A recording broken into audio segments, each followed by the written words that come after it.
Eu quero convidá-los a abrir no texto de Atos, capítulo 3, seguindo a mesma ideia que o pastor tem pregado aqui na igreja, sobre a igreja somos nós. E toda vez que eu falo de igreja, eu não penso na estrutura física, eu penso em cada um de nós, eu, você, não é?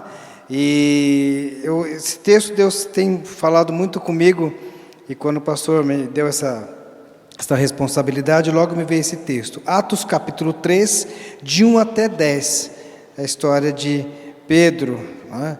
Uma das grandes experiências que Pedro teve na sua vida, na sua vivência. Talvez aqui seja a segunda experiência mais incrível no pós-morte de Jesus Cristo. O texto diz o seguinte: a cura de um coxo. Pedro e João subiam ao templo à hora 9ª da oração. E era carregado um homem coxo de nascença, o qual todos os dias punham à porta do templo chamada Formosa, para pedir esmolas aos que entravam. Ora, vendo ele a Pedro e João, que iam entrando no templo, pediu que lhe desse uma esmola. E Pedro, com João, fitando os olhos nele, disse: olha para nós. Ele olhava atentamente, esperando receber alguma coisa. Disse-lhe Pedro: não tenho prata nem ouro, mas o que eu tenho, isso te dou. Em nome de Jesus Cristo Nazareno, anda.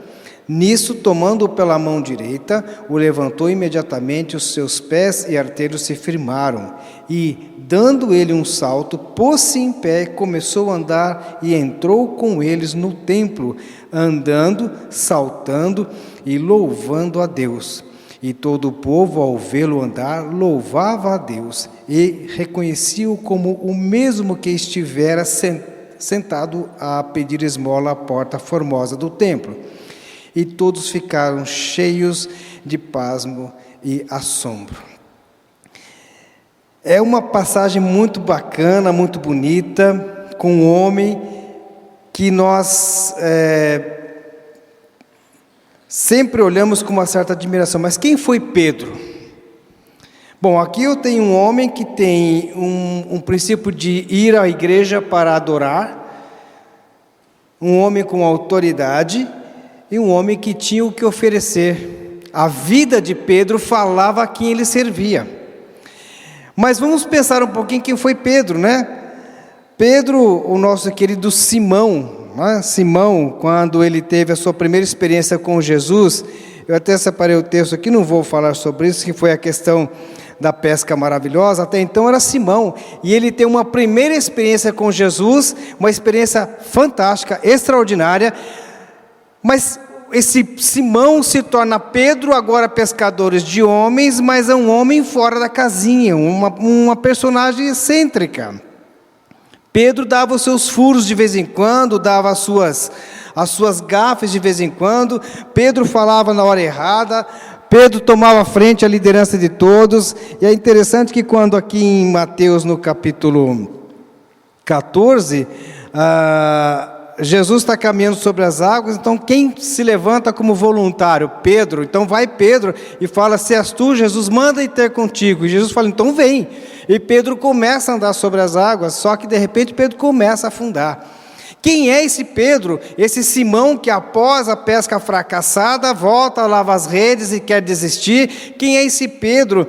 Esse homem que agora anda sobre as águas, depois afunda. Mas quem é esse Simão que lá no próprio texto de Atos, de João, aliás, este querido homem aqui, esse querido Pedro, ele é questionado, mas, aliás, antes de ser questionado, este homem, ele tem uma fala importante sobre Jesus Cristo. Pedro agora, ele declara que Cristo é o Filho do Deus vivo. Então Jesus diz para ele: sobre esta declaração edificarei a minha igreja. Começa agora um novo Pedro.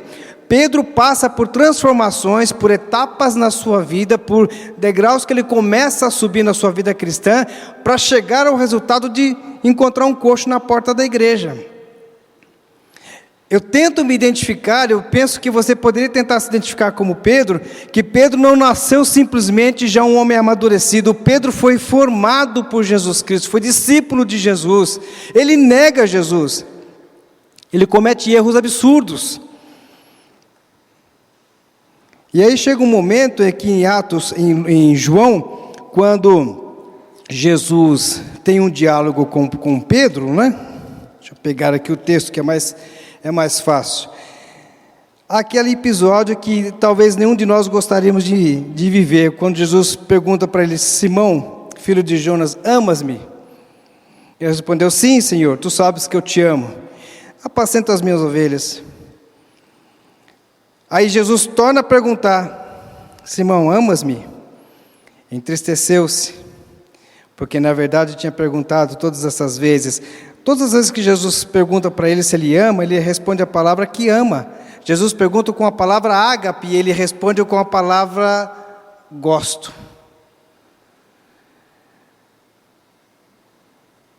Em outra ocasião, quando Pedro, que ainda não era convertido,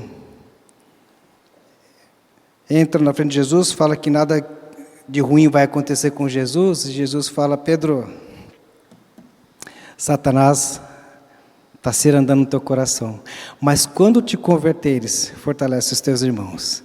Então, irmãos, uma igreja que não é que vai nascer com Pedro, mas debaixo de uma declaração que esse homem dá. Pedro é uma peça fundamental na história da igreja, como todos nós somos peças fundamentais na história da nossa igreja, na história da igreja de Cristo no mundo. Então, quando eu olho para esse texto, eu vejo esse homem que durante toda a sua trajetória, na hora mais difícil de Jesus, ele dorme, não consegue vigiar, e quando Jesus é preso, é crucificado, esse homem traz Jesus, ele vai embora, abandona Jesus e deixa por isso mesmo. Depois ele volta e tem um novo encontro com Jesus. Jesus indaga a Pedro, mas Jesus olha com tanto amor para Pedro e sabia que Pedro, aquele homem que era pescador de homens, pescador de peixes, agora se tornaria um pescador de homens. E em Atos, no capítulo 2, nós vemos aqui a igreja crescendo, a descida do Espírito Santo, tudo aquilo acontecendo de forma maravilhosa, a igreja crescendo. Quem é o primeiro pregador? Pedro, no dia de Pentecostes. Pedro vai, toma a palavra e começa a pregar, e fala das grandezas de Deus. O resultado é que aquelas almas se convertem, as pessoas começam a se arrepender, as pessoas são batizadas, eles preservam na doutrina dos apóstolos, na comunhão, e havia temor e tremor em todos, e todos conviviam juntos, tinha uma harmonia maravilhosa, a igreja começava a crescer, aquela coisa maravilhosa. E aí Pedro vai para um culto, talvez o terceiro culto do dia, o culto das 6, o culto das 9, o culto do meio-dia, o culto das 3, Pedro está lá. Só que quem vai para o culto agora é um outro Pedro. Pedro não vai para assistir culto, ele vai para prestar um culto. Então, irmãos, a diferença é quando eu assisto um culto e quando eu presto um culto. Quando eu vou assistir um culto, eu sou simplesmente um telespectador, porque eu não tenho o que fazer, eu vou assistir culto. Eu assisto o culto pela internet, eu assisto o culto, ouço o culto pelo rádio, ouço uma mensagem, mas Pedro aqui me ensina a ir ao templo para prestar uma adoração. As experiências que este homem teve com Jesus resultou num Pedro forte, numa pedra fundamental na igreja de Cristo Jesus. E é interessante que quando ele vai para o templo, simplesmente ele já começa a nos ensinar um princípio fundamental, de quando eu adoro a Deus, quando eu estou adorando a Deus, não é só dentro do templo, é fora, servindo. Um princípio de adoração é quando eu sirvo ao meu próximo. Você quer adorar a Deus? Sirva ao teu irmão. Você quer ser um adorador de verdade? Então sirva. Ontem nós no grupo Alma, né, Marília estava falando com o pastor Carlos, né, e ele usou uma expressão que eu particularmente, eu tenho até um certo medo dessa expressão que ele usou, já usou referente a mim. Ele diz que nós nos parecemos mais com Jesus quando servimos ao próximo. Então, irmão, quando você vem para o culto, saiba de uma coisa, a sua vida já é um culto constante. O culto não começa aqui, aqui é continuidade. O culto começa na sua vida, no seu dia a dia, na sua manhã, nos seus momentos a sós com Deus, na sua família, no seu lar. O nosso lar é a extensão da igreja, a igreja é a extensão do nosso lar. Então eu estou adorando a Deus na minha casa, louvando a Deus na minha casa, estou servindo na minha casa, eu venho servir aos meus irmãos na igreja. Por isso Deus nos deu dons espirituais para servirmos aos outros. E uma das coisas mais gostosas na vida da igreja é quando a gente serve com alegria, com prazer. Não importa o que a gente vai fazer na casa do Senhor, nós somos uma igreja. A igreja somos nós, então nós vamos servir uns aos outros. Quantas são as necessidades que nós temos na igreja? E nós precisamos servir. Pedro me ensina aqui que a hora que ele vai para o culto, ele começa já a servir antes de entrar no culto. Antes da sua adoração, Pedro já começa a servir, já começa a adorar, já começa a servir no próximo. E é interessante que toda a trajetória de Pedro é uma trajetória marcada por experiências boas, experiências ruins, que fortalece um Pedro, e agora um Pedro que prega numa igreja que começa, ali em Atos 2, é uma igreja que começa a crescer, e essa mensagem de Pedro é tão maravilhosa, que as pessoas se convertem. Porque Pedro agora não é mais aquele pescador de peixes, não é mais aquele homem impulsivo, aquele homem com temperamento difícil.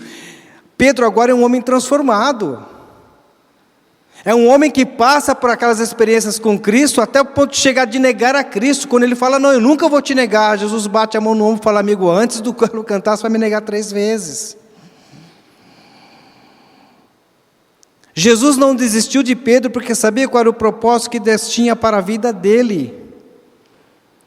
Os propósitos de Deus na vida da nossa igreja estão se cumprindo. Você já percebeu isso? Só que para o cumprimento desses propósitos, nós estamos passando por processos.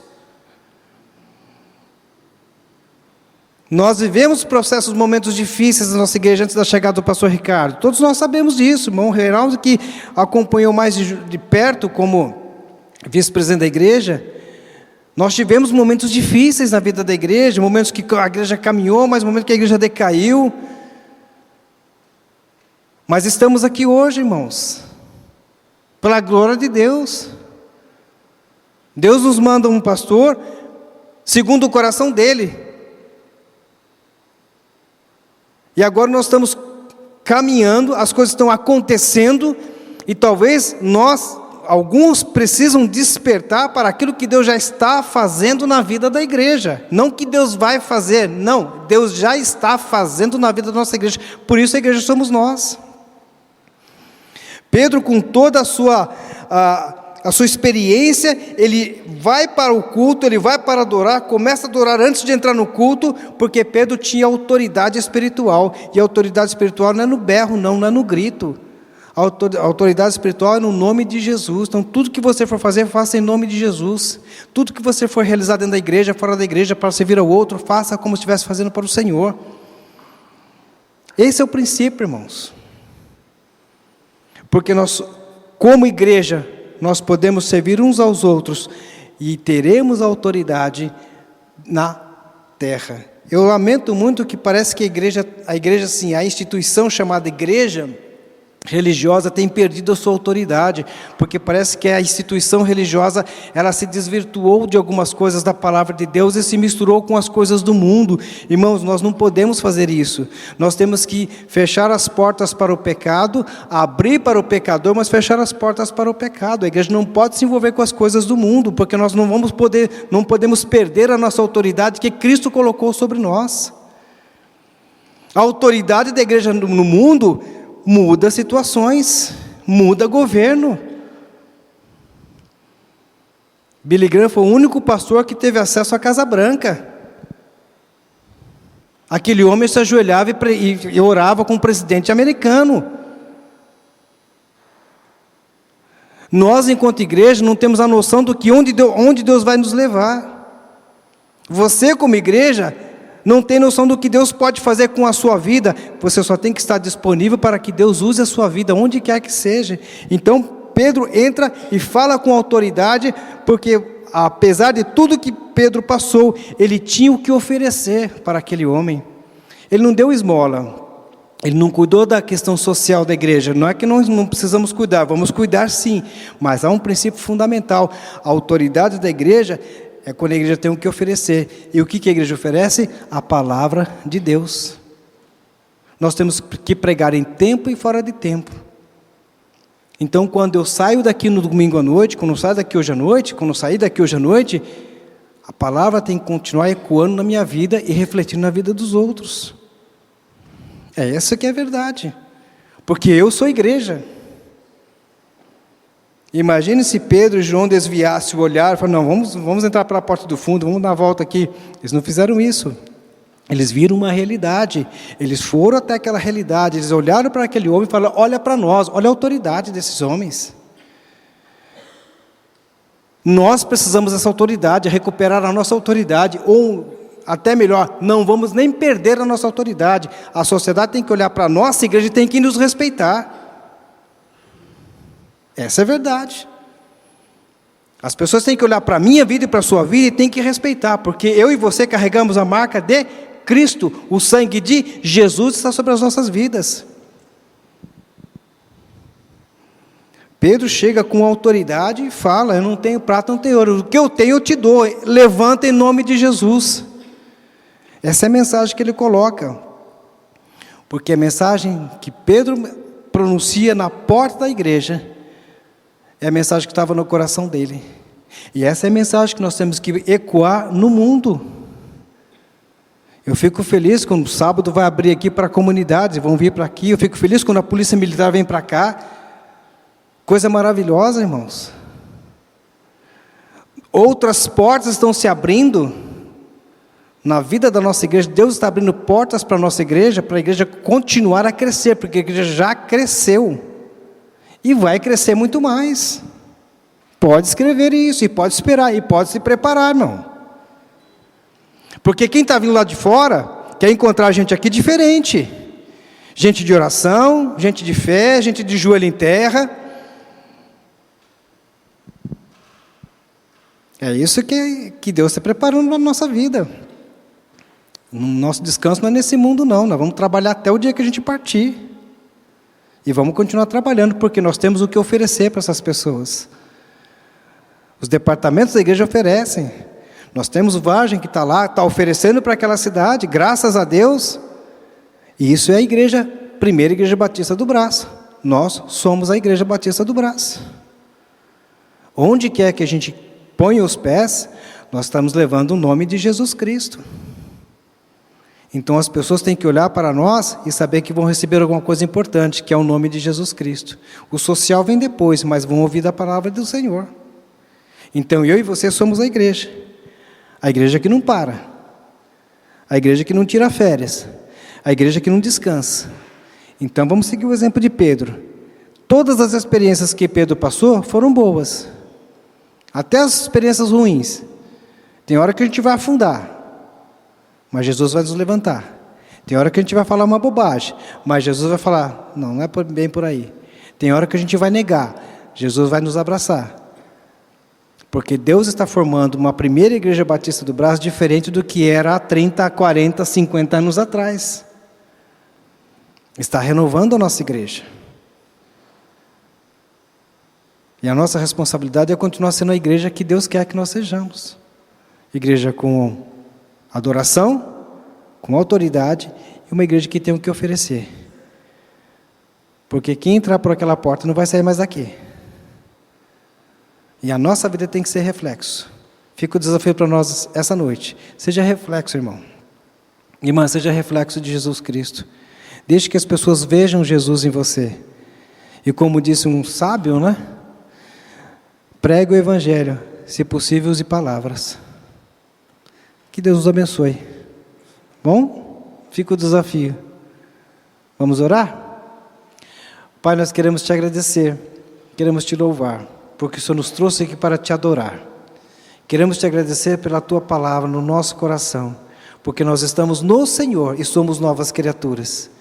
Ó Pai, que a nossa luz, que é Cristo Jesus, brilhe para que todos vejam quem é a primeira igreja batista do Brás. Dá-nos um coração de acolhedor, um coração compassivo para receber aqueles que o Senhor está trazendo para a nossa igreja. Aqueles que hão de ser salvos. Ó Deus, dá-nos a maturidade cristã, Dá-nos as experiências que nós precisamos para que sejamos crentes verdadeiros no Senhor e para que todos olhem para nós e saibam que vão receber da nossa boca uma palavra de fé, de esperança e de conforto. Obrigado, Pai, por sermos a igreja que nós somos, porque o Senhor está mudando a nossa igreja, mudando a face da nossa igreja, mas está mudando cada um de nós. Continua essa mudança, Pai, mesmo que venha doer em nós, mas continua mudando, porque nós precisamos ser aquilo que o Senhor planejou que sejamos. Essa é a nossa oração e o nosso pedido, em nome de Jesus. Amém.